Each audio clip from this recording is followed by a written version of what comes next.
નમસ્કાર વહાલા બાળકો, આજની ઓનલાઈન ક્લાસમાં તમારા સૌનું સ્વાગત છે. આજના વિડીયોમાં આપણે શીખીશું ગુજરાતી કલ્લોલ ધોરણ 2 નો પાઠ નંબર 6. આ પાઠ નંબર 6 છે, ત્યાંથી આપણું બીજું સેમેસ્ટર શરૂ થાય છે. તો બીજા સેમેસ્ટરનો પ્રથમ પાઠનું નામ છે પર્વતનો મુરબ્બો ને સૌથી પહેલા છે ગીત. તો આ ગીત છે મુરબ્બાની મજા. તો આ મુરબ્બાની મજા કોણ લઈ રહ્યું છે? તો મુરબ્બાની મજા છે તે આ ઉંદરો લઈ રહ્યા છે, અને ઉંદરો છે તે બરણીમાં જઈને મુરબ્બો ખાઈ રહ્યા છે. તો આપણે આ ગીત જોઈએ. બરણીનો મુરબ્બો ખાવા ચાલ્યા ઉંદર 4. તો 4 ઉંદરો છે તે બરણીનો મુરબ્બો ખાવા જાય છે. અહીં છે આ બરણી છે અને તેની અંદર છે મુરબ્બો છે, અને આ 4 ઉંદર છે તે મુરબ્બો ખાવા જાય છે. ખૂબ ધરાઈ ખાધો પોતે, ખાઈને કર્યો વિચાર. તો 4 ઉંદરોએ પેલા ખૂબ ધરાઈને એટલે કે પેટ ભરીને છે મુરબ્બો ખાધો અને પછી વિચાર કર્યો. બચ્ચા માટે ઘરે થોડો લઈ જઈએ તો ઠીક. તો પેલા 4એ ધરાઈને ખાઈ લીધો મુરબ્બો અને પછી વિચાર્યું કે આપણા બચ્ચા એટલે કે નાના છોકરાઓ માટે પણ ઘરે થોડો થોડો મુરબ્બો લઈ જઈએ. ઊંધે માથે પડ્યા બરણીમાં, જરી ન મનમાં બીક. પછી છે મુરબ્બો ખાધો એટલે મુરબ્બો ઓછો થઈ ગયો એટલે કે મુરબ્બો છે તે બરણીની અંદર બહારથી ન અંબાય, એટલે કે ઉંદરો છે તે બરણીની અંદર કૂદકો માર્યો અને ઉંદરોને જરા પણ બીક ન લાગી. શેઠે આવી પૂંછડી ઝાલી, ખેંચી કાઢ્યા બહાર. શેઠ એટલે કે ઘરના માલિક. એટલામાં ઘરના માલિક, ઘરના બધા માણસો આવ્યા અને ઉંદર જે અંદર પડ્યો છે તેને પૂંછડી પકડીને બહાર કાઢ્યો. ચૂચું કરતા બધાય ત્યાંથી ભાગ્યા મારમ એટલે કે ફટાફટ જલ્દીથી. જ્યાં ઘરના બધા માણસો આવી ગયા અને બરણીમાંથી બધા ઉંદરોને બહાર કાઢ્યા, તો બધા ઉંદરો છે ત્યાંથી ફટાફટ ભાગી ગયા. બરણીનો મુરબ્બો લઈને આવ્યા ઉંદર 4. એટલે ઉંદરો છે તે બરણીમાં ડૂબી ગયા હતા, એટલે પૂંછડીથી બહાર કાઢવામાં આવ્યા તો ઉંદરોનું આખું શરીર છે તે મુરબ્બા વાળું થઈ ગયું. બચ્ચા વળગી ડીલે ચાટે, મુરબ્બો રસદાર. એટલે પછી એના બચ્ચાઓ હતા નાના નાના, તેના શરીરે જે મુરબ્બો લાગ્યો તો એ બધો ચાટીને ખાવા માંડ્યા અને કહેતા હતા કે બહુ જ સરસ રસદાર મુરબ્બો છે. ચૂચું મુરબ્બો રસદાર. અને ઉંદરો આપણને ખબર છે ચૂચું બોલે છે, એટલે એ એની ભાષામાં બોલે છે કે મુરબ્બો છે તે બહુ જ સરસ છે. તો આ નાનકડા અમથા ગીતમાં આપણે જોયું કે આ ઉંદરો છે તે 4 ભેગા થઈને મુરબ્બો ખાય છે અને પોતાના બચ્ચા માટે પણ મુરબ્બો લઈ જાય છે. પછી આગળ છે કોને કોને ઓળખો છો, ક્યાં જુઓ છો અને ક્યારે જુઓ છો. તો આપણે અહીં જે ચિત્રો આપેલા છે એ જોવાના છે અને આપણે એને ઓળખવાના છે, અને એ આપણે ક્યારે દેખાય છે અને ક્યાં દેખાય છે એ લખવાનું છે. તો સૌથી પહેલા છે આ ગુલ્ફીવાળા ભાઈ, માટલા ગુલ્ફીવાળો છે તે કોણ છે? તો આપણે લખ્યો ગુલ્ફીવાળો. ક્યારે જુઓ છો? તો આપણે બપોરે આ ગુલ્ફીવાળાને જોઈએ છીએ. અને ક્યાં જુઓ છો? તો ગુલ્ફીવાળો ક્યારેક રસ્તા ઉપર પણ હોય છે અને માટલા ગુલ્ફીની પોતે દુકાન બનાવી હોય તો દુકાને પણ હોય છે. પછી આગળ છે શાકભાજી વાળો. તો શાકભાજી વાળો છે તે આપણે ક્યારે જોઈએ છીએ? તો સવારે જોઈએ છીએ. અને ક્યાં જુઓ છો? તો આપણે રસ્તા ઉપર આ શાકભાજી વાળાની લારી વાળો જોઈએ છે. આગળ છે પોલીસ. એટલે આ કોણ છે? તો કે આ પોલીસ વાળા ભાઈ છે. પોલીસ અને ઇન્સ્પેક્ટરની વર્દી પહેરેલી છે. અને ક્યારે જુઓ છો? તો આ આપણે દિવસે જોઈએ છીએ. અને ક્યાં જુઓ છો? તો પોલીસ છે આપણે પોલીસ સ્ટેશનમાં જોઈ શકીએ છીએ. પછી આગળ છે ખેડૂત. તો અહીં આપણે કોણ છે લખવાનું છે? તો અહીં ખેડૂત લખીશું. અને ક્યારે જુઓ છો એમ કે છે તો આપણે ખેડૂતોને છે તે સવારે ખેતરમાં કામ કરતા જોઈએ છીએ. અને ક્યાં જુઓ છો? તો અહીં ખેતર લખવાનું છે. તો સૌથી પહેલા અહીંયા ખેડૂત લખવાનું છે. ક્યારે જુઓ છો? તો સવારે.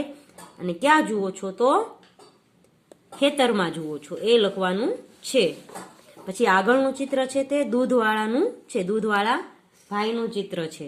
તો આપણે આ દૂધવાળા ભાઈને ક્યારે જોઈએ છીએ? તો આપણે દૂધવાળા ભાઈને સવારે પણ જોઈએ છીએ અને ક્યારેક સાંજે પણ દૂધ દેવા આવે છે, એટલે આપણે સાંજે અથવા રાત્રે પણ જોઈએ છીએ. પછી ક્યાં જુઓ છો, તો આપણે લખીશું કે આપણા ઘરને આંગણે. પછી છે છાપાવાળા ભાઈ છે, તો છાપાવાળા ભાઈ છે તે ક્યારે જુએ છે, તો આપણે છાપાવાળા ભાઈને સવારે જોઈએ છીએ. અને ક્યાં જોઈએ છીએ, તો ઘર પાસે જોઈએ છીએ.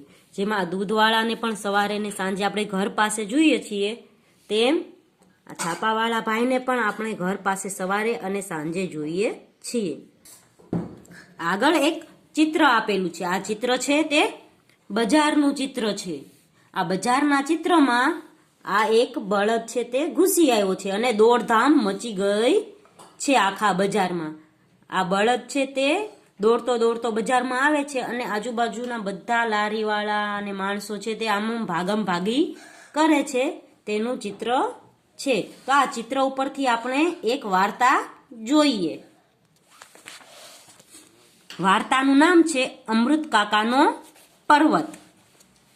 તો પૃથ્વીપુરના બજારમાં રોજ જેવી ભીડ જામી હતી. આર્યન મોબાઈલમાં બજારનો વિડીયો ઉતારતો હતો. તો આ પૃથ્વીપુર છે, તો આ પ્ર છે, આપણે આને છે પ વત્તા રૂ વાંચીશું તો પ્રૂ થશે. આપણે આની સંધિ છૂટી પાડીએ અક્ષરની તો પ વત્તા રૂ થાય છે. આવી રીતે આપણે લખી શકીએ પ વત્તા રૂ એટલે પ્રૂ. પછી ર્ય છે, આ ર્યન છે, તો અહીં આ રેફ છે. પછી આગળ છે શકરાભાઈની શાકભાજીની લારી ધીમે ધીમે આગળ જતી હતી. તો આ ચિત્ર બજારનું છે અને બજારમાં ખૂબ ભીડ જામી હતી અને શકરાભાઈ નામના શાકભાજીવાળાની લારી છે તે ધીમે ધીમે આગળ જતી હતી. બટાકા, રીંગણ, કોબીજ, ફુલેવર, કોળું, દૂધઈ. નજીકમાં પ્રકાશભાઈ અને દર્શના બહેન કપડાની લારીએથી તૃપ્તિ માટે કપડાં ખરીદતા હતા. તો શાકભાજીવાળા જાતો હતો તો બજારમાં કપડાની દુકાનમાંથી પ્રકાશભાઈ પ વત્તા ર થાય એટલે પ્ર થાય. પછી દર્શનાબેન જે રેફ વાળો છે દર્શનાબેન અને છે તે પોતાની છોકરી તૃપ્તિ માટે, જેમ અહીં પની નીચે રેફ લાગ્યું તો પ્રૂ થયું, એવી રીતે તની નીચે રેફ લાગ્યું એટલે ત્રુ થયું, એટલે તૃપ્તિ માટે કપડાં ખરીદતા હતા. બાજુમાં મૃગેશભાઈ બ્રશ, કાસ્કો, તેલ વગેરે ખરીદી થેલીમાં મૂકતા હતા. તો અહીં મની નીચે રૂ લાગે તો મૃ થશે અને બ વત્તા ર એટલે બ્ર થશે. એ છે તે મૃગેશભાઈ છે બ્રશ, કાસ્કો અને તેલ ખરીદતા હતા. હર્ષદભાઈ તેમની કિચુડ કિચુડ અવાજ કરતી સાયકલ પર દૂધનો કેન લટકાવી ટ્રેન ટ્રેન કરતા જતા હતા. પાર્થેશભાઈ, પ્રેમીલાબેન અને હર્ષવર્ધનના ભારથી સ્કૂટર દબાઈ ગયું હતું. તો આ ત્રણેય છે એ એક સ્કૂટર ઉપર જઈ રહ્યા હતા. શ્રીધરભાઈ ફુગ્ગા લઈ બજાર વચ્ચે હતા. ચંદ્રકાંત ચાવાળાની દુકાને તો ટોળું જ હોય. ત્યાં જ અમૃત કાકાનો બળદ બજારમાં ઘૂસ્યો. તેનું ડુંગર જેવું મોટું શરીર જોઈ કાકાએ એમનું નામ પાડેલું પર્વત જેવું એનું નામ એવું એનું કામ. તો આ અમૃત કાકાનો પર્વત એટલે કે અમૃત કાકાનો જે બળદ છે તે બજારમાં આવ્યો. કાકાના હાથમાંથી દોરડું છોડાવી એ તો દોડ્યો. બજારમાં એ જાય. તો અમૃત કાકાનો જે પર્વત છે, પર્વત નામનો બળદ, તે દોરડું છોડાવીને ભાગ્યો અને આખા બજારનું છે તે ઉથલ પાથલ કરી નાખી. અહીં જો ચિત્રમાં દેખાય છે કે બજાર પહેલા કેવી રીતે હતું. તો સૌથી પહેલા આપણે જોયું કે બજારમાં ભીડ હતી. આર્યન મોબાઈલમાં વિડીયો ઉતારતો હતો. પછી શકરાભાઈ શાકભાજી વેચી રહ્યા હતા. પ્રકાશભાઈ દર્શનાબેન તેની પુત્રી માટે કપડાં ખરીદી રહ્યા હતા અને હર્ષદભાઈ છે તે દૂધનું કેન લઈને જઈ રહ્યા હતા.